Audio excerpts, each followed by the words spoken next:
that we have incredibly competitive rates for our investment management and trust services. And she truly did not even know how to pay a basic bill. Giant $1 trillion number about the wealth transfer that's happening sort of as the boomer generation is aging. The baby boomers owning a significant portion of the private wealth out there in America today. So we changed client-centric to people-centric, which is now one of our core values. And people-centric would include our employees, our partners, and our clients all inclusively.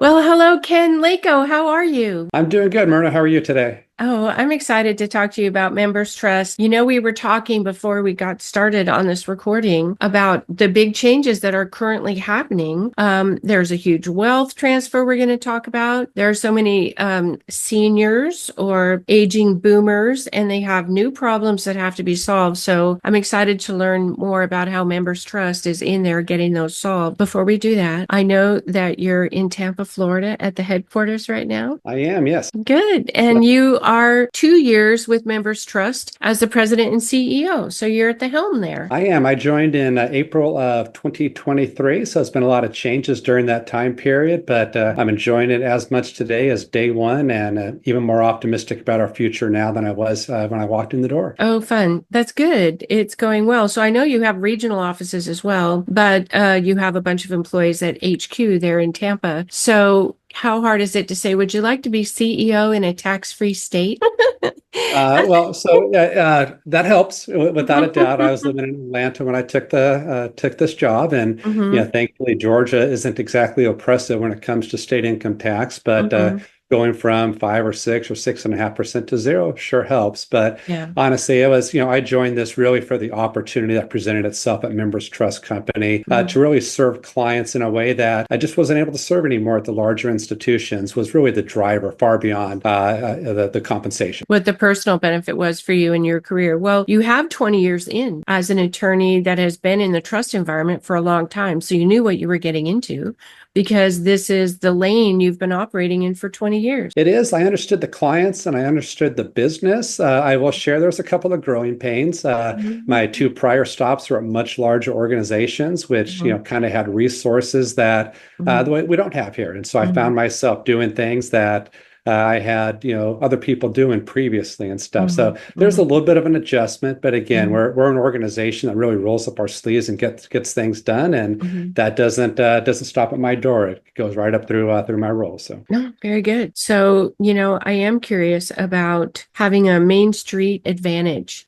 So 35 years ago, Members Trust was founded by kind of a coalition or consortium of credit unions, and a large portion of your business today still comes from those. So that credit union kind of Main Street viewpoint is because police officers and firefighters and school teachers, they're in credit unions every day, right? That's where they do their banking. So I imagine that influences the orientation that you have a little different than if you were at some giant company. It does, absolutely. And I guess where the credit union ownership comes from, and I failed to mention, we're owned right now by 46 credit unions.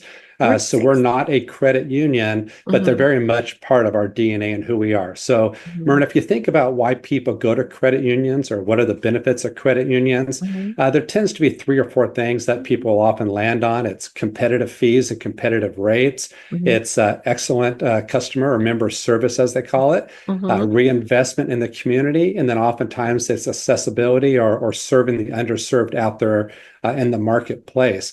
And so again, that's kind of who we are, which means when you look at who Members Trust Company is today, you'll find that we have incredibly competitive rates for our investment management and trust services. We absolutely pride ourselves on exemplary service, not only to clients, but the third-party partners that we work with.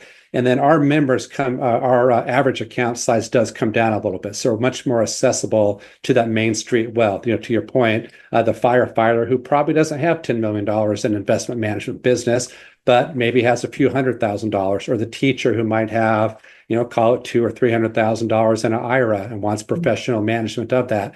Really bringing them the type of experience and the type of expertise that they oftentimes can only get at the larger institutions. So we talked about Main Street values. The other part of our tagline is with Wall Street expertise, and that's where it all comes together for us. I think about that population. They need a little more hand-holding. They are not going to be satisfied or maybe well served with a toll-free number. like let's, roll the dice and see who answers the phone when you call the toll-free number with questions about investments or choices that have to be made. You mentioned in our earlier conversation about really the way that credit union point of view that kind of permeates throughout Members Trust gives you a sense of care, a sense of kind of belonging to each of the communities that your clients are in. That's a little bit different from kind of a Wall Street firm. You had a senior citizen story that you told me about where this lovely lady outlived everybody.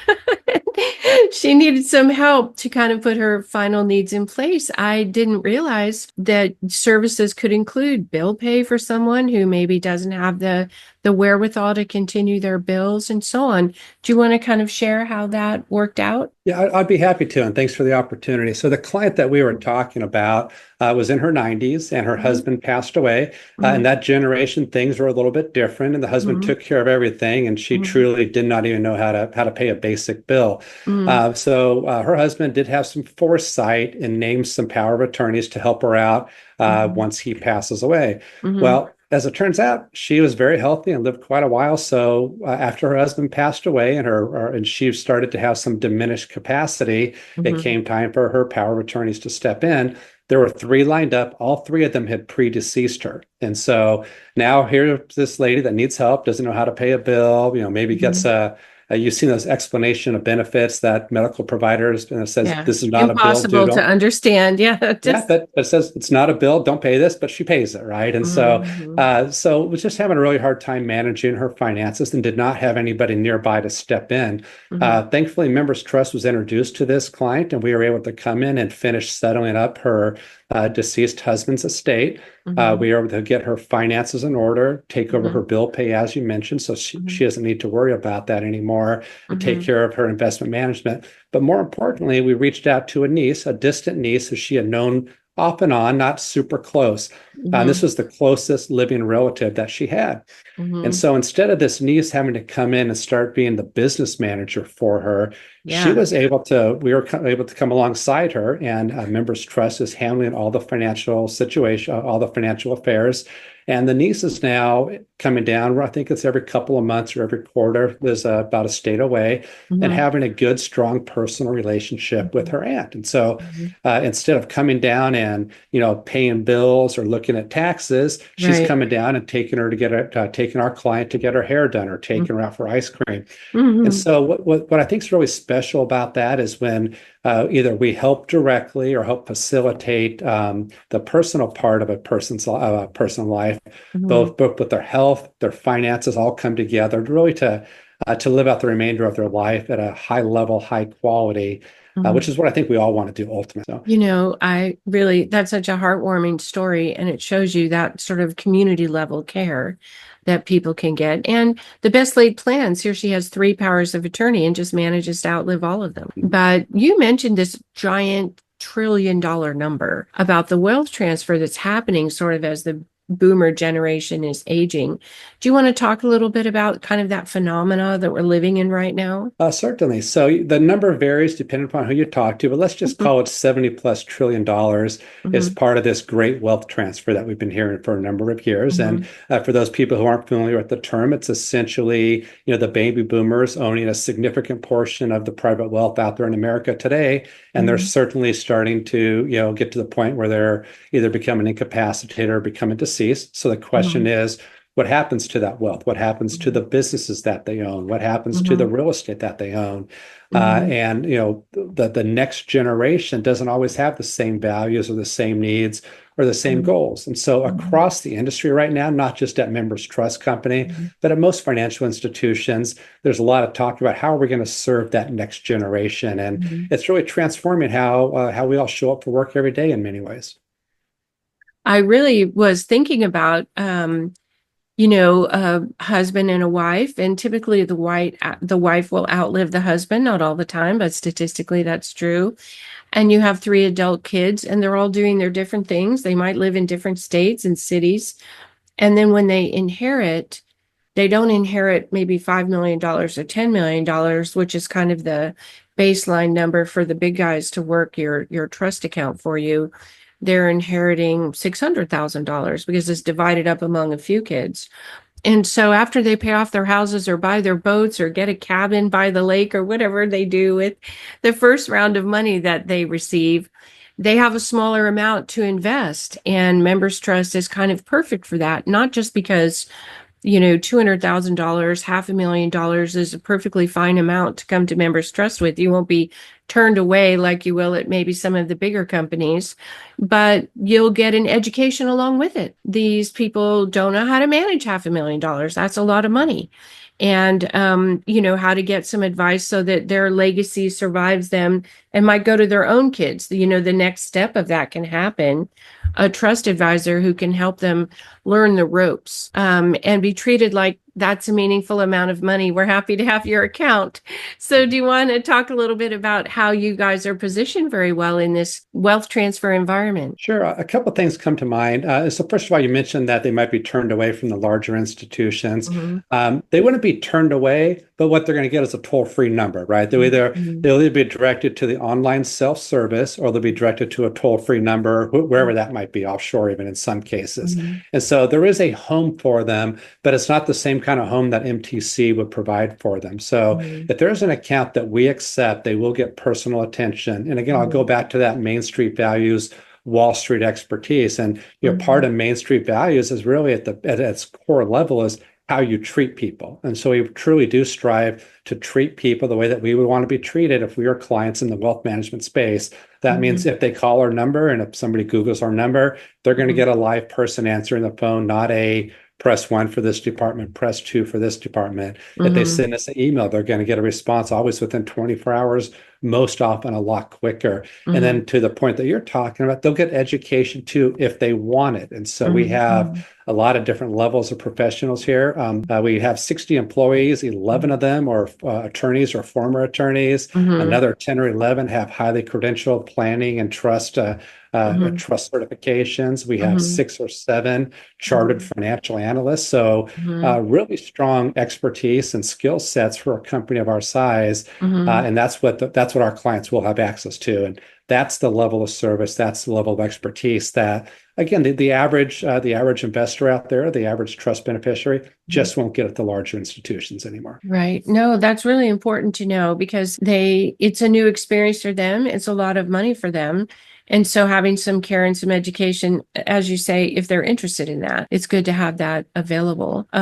You were looking at some growth in the future of this giant wealth transfer, and your growth will include credit unions, but also some areas outside of credit unions. Do you want to talk a little bit about that? You have wealth advisors and other professional partners that you work with. We do, and thanks for asking. I would say our current pipeline and what I would view as our greatest opportunity in the coming years is really in the bifurcated trust space or third-party advisor space. And I'm referring to a traditional trust where the client actually gets the freedom and the choice to decide who their investment manager is. So it's not always the captive portfolio manager at a trust company. Again, we have them, they're good, they're smart, but it's not always what the client wants. And so we're working with a number of broker-dealers and registered investment advisors across the nation to provide direct and delegated trust. So it'll be their client, they're the relationship manager, they manage the assets, but we do everything else that a traditional trustee would do. In fact, we are named as trustee, and what we do is open up an account with that broker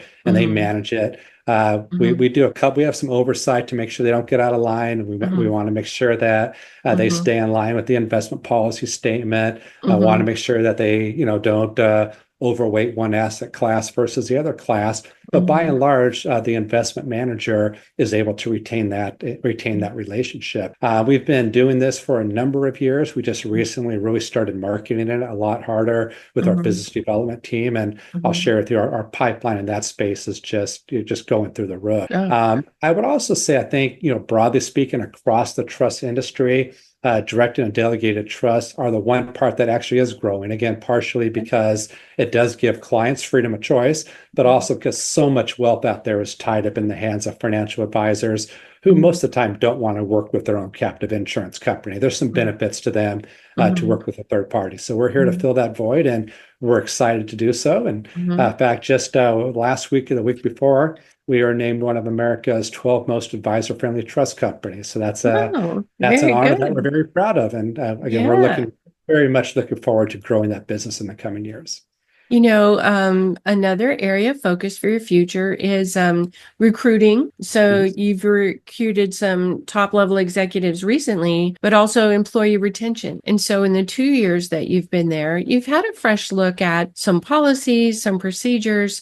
Coming out of COVID, some people were looking at, are we all returning to the office, or is there kind of a hybrid workspace environment? Share with us a little bit. You told me a story about an IT guy crawling around trying to get plugs plugged in the bottom of a desk, and you just are being very considerate about what the employee experience is like, not just to retain them, but to recruit new ones. Yeah, a lot goes into that, and thank you for asking. So part of where it all starts with is when I first got here, we reassessed our corporate core values. And in that original version, we said we were client-centric, and we are still very much client-centric. But one day I started thinking about, where do I spend my time? What are the issues that keep me up at night or that really weigh on me in a good or a bad way? And it really came down to people in general, right? How are we treating our team members? What are their challenges? What's their life story or things that we need to help out with? Because we all show up with a whole backstory each and every day, right? So we changed client-centric to people-centric, which is now one of our core values. And people-centric, it would include our employees, our partners, and our clients all inclusively. But your question was directly directed towards our employees. And some changes that we've made over the last couple of years is we did institute a dress for your day policy. That's the first time I heard that, dress for your day. I love that. Yeah, so it was pretty formal prior to my arrival, and still is on some occasions. But to your point, well, first of all, a lot of our team members wanted more casual dress, so I'd heard a loud chorus of that. But when you see someone, because it's their job, have to literally crawling on the ground, fixing some cords behind a desk or something like that with nice dress slacks, it just didn't make any sense to me. So if you're client facing or partner facing or the board of directors that are in, then of course we'll put on a shirt and a coat or something like that. But day in and day out, a lot of people never see a client, right? So we allow them to dress more casual. But above and beyond that, we do recognize that sometimes people just have a bad day, right? Maybe their dog's sick, or maybe something going on with their spouse, or a kid is sick. So we did also add unlimited mental health days. And so they just don't feel, hey, I can't give my best today. They can just share with their manager that they're not going to be there that day. Now, nobody has abused it yet, which is great, but there have been time to time when somebody just needed a break, and we're fully supportive of that. But then we instituted things like community matching programs. We enhanced our tuition reimbursement. We enhanced our conference and conference reimbursements and stuff like that. So I'm really proud of the work that we've done in the employee space, our team member space. Did you want me to touch on recruiting? Because I know you asked about that at all. No, I'd love to hear more about that, because there's a lot of it going on. Some places are laying off, but you guys are hiring. Yeah, we're in active growth mode right now. And recruiting is a big part of that, right? I'm a big believer that, if you think about John Wooden, if you're a basketball fan, a famous basketball coach, he said the team with the best players usually wins. And that's true in business too. So the team with the strongest professionals tend to win and retain most of the business. So we are active in recruiting. Since I've been here, we've brought in 3 new senior leaders, either externally or promoting from within. We've built out a complete business development team. And I was sharing with you earlier, just recently, last week, in fact, he starts on Monday, we successfully recruited a business development officer, a very highly successful business development officer from one of our competitors. And one reason, and we asked him, well, why? Because you're doing good there, you're happy, you're being successful. Just share with us more about why you want to join MTC.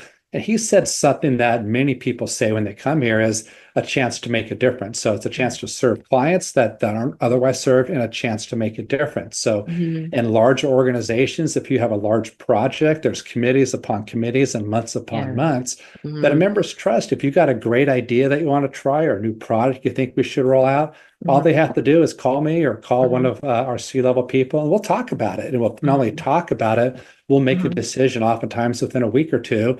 And then if we do decide to go forward with it, that person has an opportunity to champion the cause or champion the product.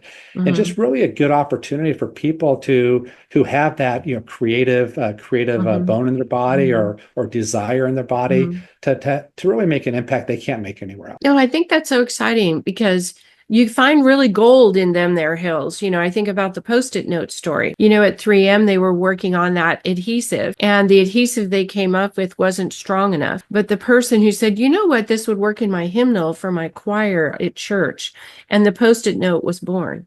And then they've earned zillions of dollars with Post-it notes, but it was one employee's idea of a failed adhesive. It wouldn't do what they were trying to get it to do, but it was good for something else. It was good for Post-it notes. So, really rewarding people for having a good idea.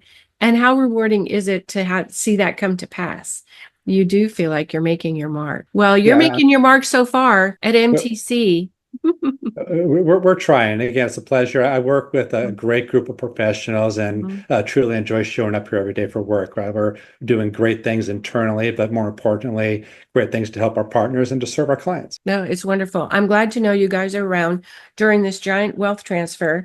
So people who can not only get over the fact that they've had a person pass away and a trust has been passed on, but in advance of that, that their person could get some help. And then they know what to do after the fact as things get divvied up between siblings. There's a plan. There's a way forward. So yeah, it's exciting that you guys are there to look after the Main Street folks that you find with your wealth advisors and your credit unions. So yeah, and I can't.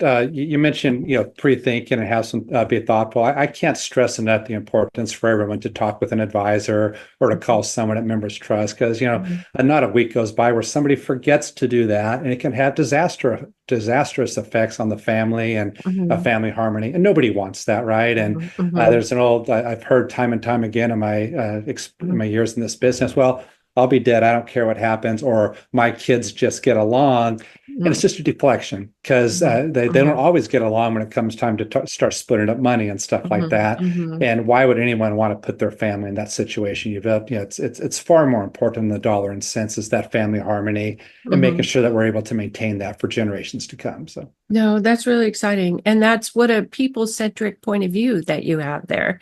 So very good. It's been a delight to talk with you, Ken. Thank you, Myrna. I appreciate the opportunity. Have a great day. Okay. Oh, sure. Okay, great.